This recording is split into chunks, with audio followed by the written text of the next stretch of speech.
যে কিনতে হবে তারও তো পয়সা থাকা লাগবে। খাইতে তো হবে, মরলে তো আর খাইতে পারবো না, মরার আগে যা আছে। যেদিন চলে যায় ভালো দিন চলে যায়, খারাপ দিনের সামনে আসে, এগুলো ফেস করি আসলে জীবনটা। ছেলে মানুষের জীবনটা এমন ভাই, বুঝছেন? আসলে পুরুষের কোনো ঈদ বলতে কোনো কিছু নাই।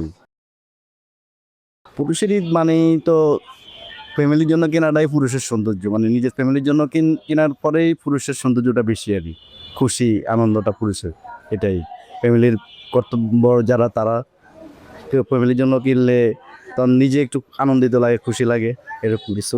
ঈদে এখনো ভাই কিছু কেনাই হয় না আসলে, ঠিক আছে। ফ্যামিলির জন্য কি কিনবো? ফ্যামিলির জন্য আম্মুর জন্য একটা 3 পিস দেওয়া হয়েছে, আর আব্বু মারা গেছে, বোন আছে, বোনকে একটা 3 পিস দেওয়া হয়েছে।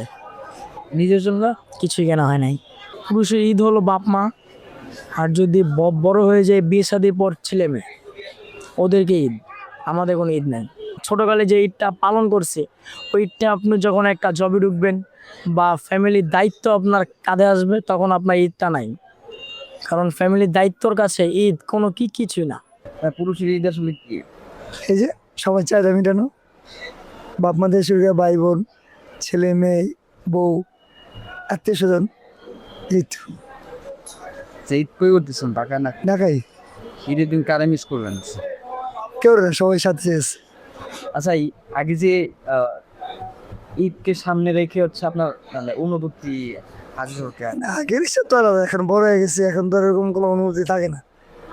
এখন এই যে সারাদিন দোকানদারি করার পরে ঈদের নামাজ, সবার সাথে দেখা শেখা, তারপর ঘুম, রেস্ট। পুরুষের কোনো ঈদ নেই। পুরুষের হচ্ছে পরিশ্রম করো, ফ্যামিলির জন্য পাঠাও, এই কিন্তু টাকা। ঈদের দিন করে মিস করবেন? নো, হ্যাঁ, আমার ফ্রেন্ড সার্কেল আছে সব বাইরে, তাদেরকে মিস করবো। এবার আর কেউ না, আমার ছোটো কথা বন্ধু বান্ধব যারা আছে তারা বাইরে আছে। মামার বাসায়, দাদির বাসায়, সবার বাসায় যেতাম সালামের জন্য। এখন তো আমাদের ওই বয়সটা না, এখন মা আছে, এই যেটুক সালামি দেয় একটু গিয়ে, এখন আর কেউ তো আর আগের মতন সালামি দেয় না। আসলে পুরুষের কোনো ঈদ বলতে কোনো কিছু নাই। যারা আছে ভাই বোন, ছোট ভাই যারা থাকে তাদের জন্য এখন তারা আমাদের ওই ঈদটা নাই যে আমরা করব। আমাদের ওই ঈদটা বয়স হয়ে গেছে গা। এখন একজনের যদি পায়ে হাতে সালাম ধরি তাহলে একটা নিজের কাছে আনইজি ফিল করবো, এখানে আর করি নাটি। মা বাবা চিন্তা করে ধরি, তারাই দেয় আমাকে। ঈদকে সামনে রেখে অনুভূতি কেমন? যেমন আছে ছিল না যে ছোটবেলায় আমাদের হ্যাঁ, ছোটবেলা অনেক কিছু ছিল যে অনেক ভালো লাগতো, একটা মানুষের পায়ে ধরে সালাম দিলে একটা কিছু দিত। তো এখন এটা আর মানে হচ্ছে না।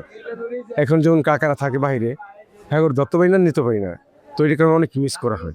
দেশের অবস্থা ভালো না, বেচা কেনাও ভালো না। কি কিনলেন সারা জীবন তো বিক্রি করলেন? কেনাকাটা করছি, পরিবারের জন্য করছি, এখনো নিজে কিছু করি নাই। তবে নিজের মানে আমার হাজবেন্ড ওনার ইচ্ছা মতো কিনতে হবে। আলহামদুলিল্লাহ বাজেট ভালো লাগছে আমার জন্য, উনি অনেক সারপ্রাইজ দিবে আমার। ঈদকে কেন্দ্র করে বা ঈদকে সামনে রেখে আপনার বিনোদন তেমন ভালো না, কারণ একটাই কথা যে দেশের অবস্থাই তো ভালো না, আগের মতো কোনো অনুভূতি নেই। কারণ আগে যে আনন্দ, আগে যে খুশি, এগুলো নেই।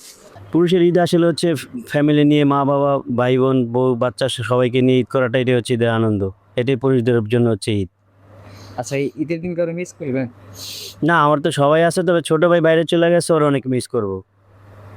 কার উদ্দেশ্যে কিছু বলতে চান ঈদ উপলক্ষে? না, আমি এটাই বলতে চাই সবাইকে ঈদের শুভেচ্ছা, সবাই ঈদ ভালোভাবে কাটাক, সবাই বাড়িঘর ফিরে যাক, সবার মায়ের বুকে ফিরে যাক, সবাই ঈদটা যাতে সুন্দর মতো করতে পারে। এখন তো আমাদের মনে করেন অনুভূতি হচ্ছে কি যে আমরা বিয়ে শাদী করছি, বাচ্চা কাচ্চা হয়েছে, এখন ওই বাচ্চা কাচ্চারা ঈদে খুশি হবে, ওইটাই আমাদের ঈদ, ওইটাই আমাদের খুশি।